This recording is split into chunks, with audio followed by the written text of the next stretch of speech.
So how do we know that God cares for us? How do you know that? Do you know it in here that he cares for you? Or do you just intellectualize it out, which we're real good at doing? How do we know our self-worth has already been established in this realm? Someone once said, measure wealth not by the things that you have, but things that you have that you would not take any money for. That's how wealthy you are. Your self-worth is one of those things. It's been established from the moment that that spark you call your soul was created. That's how long your self-worth has been around. Since the beginning of time. But guess what? There is no beginning of time. So it always has been.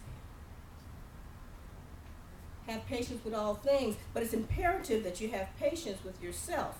Remember, you're a works in progress, so don't try to confuse your fine mistakes, as Reverend DJ would say, with your value as a human being.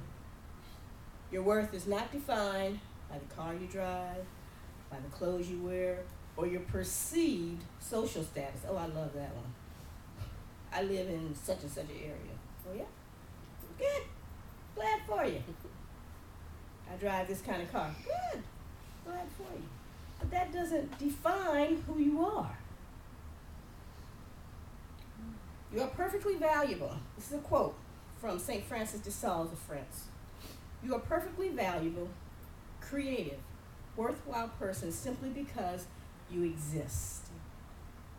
Let me read that again because I want you guys to get that. You are a perfectly valuable, creative, worthwhile person simply because you exist. No amount of triumphs or tribulations can change that. But guess what? Unconditional self-acceptance is the core of a peaceful mind.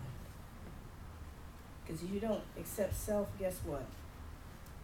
All bets are off. But you have to remember, you choose to do what you want to do with your life. Because we're what? Free will beings. We're free will beings. So you choose how you want to live your life. Some of you may say, well, you know what? My soul may be a spark of perfection, but I'm functioning in the physical realm with the physical bodies, and sometimes I don't feel worthy. And I understand that. But we're perfect just the way we are. But let me tell you a little story. There's a story of a group of people who gathered for a Bible study class, and somebody brought up Malachi 3:3, and I'm just going to go to that and read that to you. Yes, I bought the Bible again. I don't have to have your head spinning around on its axis. Just for a question, how many of you guys, after 2 weeks ago, I think I told you guys, asked how many had the King James Version. Everybody was like, yeah. I said, how many of you read it? And y'all looked at me like deer in the headlight.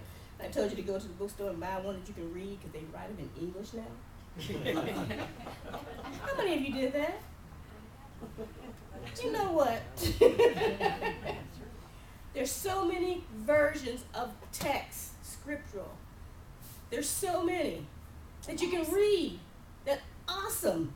There's some good stuff in here, man. You guys don't have to be scared of it. Who was King James? What does he know? Speedily, he don't even talk anymore. No wonder you can't understand it. Go find a Bible that you can read. Like the Lamsa in the bookstore. Absolutely. Yes. New Living Translation, New Revised Standard Version. They've got them in words that you can read and understand. Because there's a lot of good stuff in there. You guys are metaphysicians. Come on. How are you going to do the work that you need to do if you don't understand what you're supposed to be doing?